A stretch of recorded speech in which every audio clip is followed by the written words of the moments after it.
Welcome to the first official episode of Hearts and Minds Aloud. I'm excited that it's finally here, even more so that you could join me for this first episode. I was privileged to interview Dr. Justin Thomas of Zayed University, and he talks about becoming master of our own emotions, noticing them and letting them flow.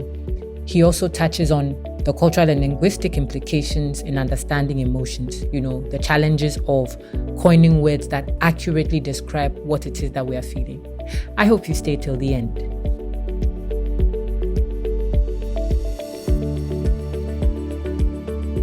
Okay, so I'm here with Dr. Justin Thomas today from Zayed University, and we're going to have a bit of a chat about emotion and what role culture plays in understanding emotion, expressing them, and how far this goes to affect our well-being generally. So welcome, Dr. Thomas. Thank you. It's a pleasure to have you here on this show, to be my guest today. Pleasure to be here. Am I the first guest? Yes, you are. You are. I'm very lucky, am I not? I'm lucky. I'm the one who's lucky.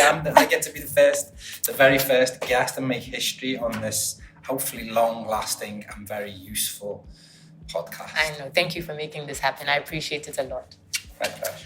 Okay, so Dr. Thomas, today we're just going to try to understand emotion. I know that people generally have different definitions for it. There's probably not a strict one, but I would ask what you think or what comes to you when you hear the word emotion. Yeah, as a psychologist, I know exactly what emotions are, but as a human being, which I am first and foremost, when someone says things like, oh, she's emotional, or don't be emotional, there tends to be an idea of what we would call negative emotions come to mind. So if someone says, don't be emotional, they're not saying don't be happy, don't be excited. They're saying, don't express those negative emotions, the unpleasant ones. Exactly. And I think so as a definition of emotion is it can be pleasant, it can be unpleasant. They can be high arousal, give you lots of energy, or they can be low arousal. They can be low arousal in that they're experienced as like kind of tranquility or nice, or they can be low arousal in the way that you feel depleted of energy, so like boredom. Yes. Like some things we don't think of them as emotions, but they are, and I think that puts emotion into perspective. If you think about interest, some people say that interest, so if you're listening to this podcast with interest, like what's he going to say? That's an emotion. Interest is an emotion. Of course. So is boredom. Yeah. And I can think, so there's this much of our waking experience, we are just transitioning through emotional states. Exactly. From one to the other. Yeah, so it's good to be an expert on those things, rather than just bounce along, try and get some insights into what these things are. Yes, and understand where you are at any point, right? Would you call it some sort of a spectrum? Is there an emotional spectrum then with two extremes? Or what they usually use is a two-dimensional model. So so it's like a dimension, but with two dimensions. So on one dimension, you've got positivity, negativity, or pleasantness, unpleasantness. I think that's better. Okay. So there's emotions we like and emotions we dislike. And then on the other dimension, you have arousal. So high arousal, low arousal. And you can kind of fit all of the emotions that you can think of into that spectrum. We don't have words. We don't have words for every single emotion. That captures that idea of the spectrum. So it's like we kind of make words up sometimes, or new words are coined because of the way we feel about something. Of course. But yeah, it's a fascinating topic, really is, emotions. There's a lot to explore. Yeah, there's a lot to unpack, definitely. Exactly. And valuable, vital. So, I mean, if you think about the, big kind of attention, headline-grabbing stories usually involve violence, acts of violence. When people are moved to violence, it's usually through emotion, anger, jealousy. What we perceive as the negative ones, what we think of as the negative emotions. Yeah, unpleasant. And our actions are often to try and repair, mood repair kind of. So activities are directed at chasing away certain emotions. If we try to chase away boredom, we try to chase away anger, anxiety. Yes. Anxiety is one that we really try to chase away, and that can be problematic. Chase away your anxiety with too much alcohol, problematic. You chase away your anxiety with avoidance, so running away and, you know, hiding from the situation, you know, not taking care of responsibilities. So being able to successfully engage with and use, rather than be used by, that energy that comes through our emotions, I think is a real key in living a life that is useful, meaningful, and, you know, purposeful in service of others.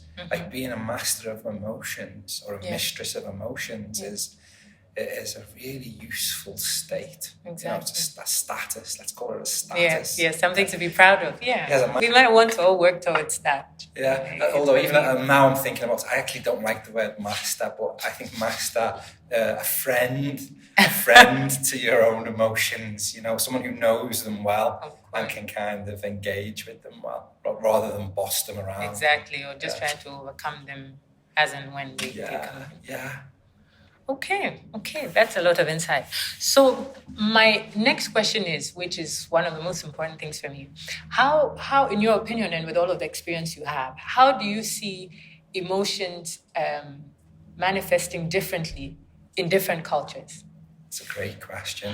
I think I've lived in two main cultures. So I grew up and lived in the United Kingdom. So I'm kind of understanding that perspective. Right. And I now live and work in the United Arab Emirates. And I'm fortunate enough to work in Zayed University.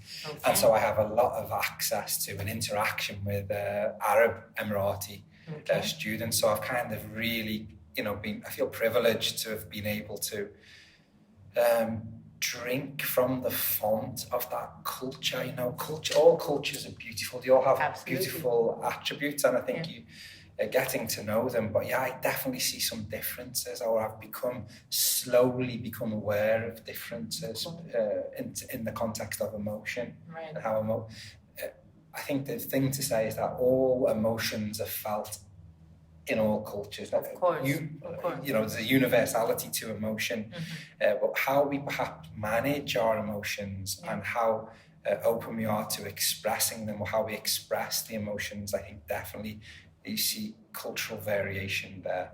So in more reserved societies, emotional expression is, you know, it's kind of a taboo. You don't do it, or there's unwritten rules that, you know, you just don't express that much emotion. It's not appropriate. In other cultures, there's a greater tolerance for expressed emotion, you could call it that. And I think also in terms of not just expressivity, but in terms of the actions, that one of the things that really puzzled me, and I hear this a lot, I'll often say, what do you do when you feel angry? So I ask that question. That's a question, and my assumptions are people are going to say the things that that people who I grew up with do: smash something, beat something, shout at someone, and I get that. But one of the top answers I get in the UAE when I ask that question, "What do you do when you're angry?" from females and from males, is I sleep. Oh, okay. Which is kind of like, I'm like, really? I'm trying to visualize. I'm trying to visualize someone filling up with anger. And then, but the idea, I think it's a disengagement, it's an avoidance, it's a disengagement, it's a taking oneself away. But people say they actually do sleep. You know, they actually do. So it's not just a lying down and closing of eyes, it's an actual lying down, closing of eyes, and finding some kind of solace in sleep. I mean, again, it's something I'd like to look at in more depth as a psychologist. I don't know if it's healthy or not. I don't know. I'm open-minded, so it might be, might not be. But again, as an example of a difference in terms of how emotions might be expressed, or the behaviour, or that's not necessarily the expression of the emotion, but a way of managing the emotion. Possibly maybe that's a management technique. But yeah, definitely differences. That's very interesting. And speaking of, so also being in the Emirates and, you know, having experience of culture, I've also heard a few times that usually when people say I'm nervous, they actually mean I'm angry, like I'm upset. I'm mad. And I've heard this about 3 times, so I'm guessing that it might be a thing. Maybe not with everybody, but like with, you know, certain people or a certain part of the population. So that's also interesting to know that different words can mean different things I think in so. different places or among different cultures. I mean, I've never looked at this. I think you just triggered something in me, because I was recently translating a questionnaire, and in English, the words are different, but we often lump jealousy and envy together in English. Yes, but if you do that in Arabic, people will straight away know hasid is very different from ghira. Indeed. And it's like, well, in English I can say jealousy, envy, they're cousins. Almost interchangeable, So in Arabic, the language at least, and the experience of those particular emotions, they're better differentiated. They are different anyway, but they're perhaps linguistically or maybe even experientially, they're better differentiated. And hasid, I think the whole idea of envy is a central element in Islamic tradition and Arabic tradition. So the whole idea of hasid and the evil eye has beyond the Arab culture, but particularly still quite alive and well. Exactly. There's a fear of other people's envy, even their unintentional envy. So again, beliefs about emotions and beliefs about how emotions can influence us and influence our behaviour, again, are varied across cultures. Okay, that gives us lots of insight. Thank you. Another thing that's interesting, I mean, regardless of whatever culture you're in, I think you also touched on this slightly before. It's also really important to understand what we are feeling and to communicate it to someone. So I'm looking at this. Listening to Dr. Thomas has drawn my attention to the fact that oftentimes when we describe a person as emotional, it's almost always in a negative sense, almost like a reprimand or, being dismissive of something that they're saying. I wonder why that is, how this came to stay, and if it's in every culture. Is it even possible to change that kind of thinking? Join us on the next episode for Dr. Thomas's concluding remarks on how to understand and spin our emotions so they work for us as often as possible. I look forward to our meeting next week.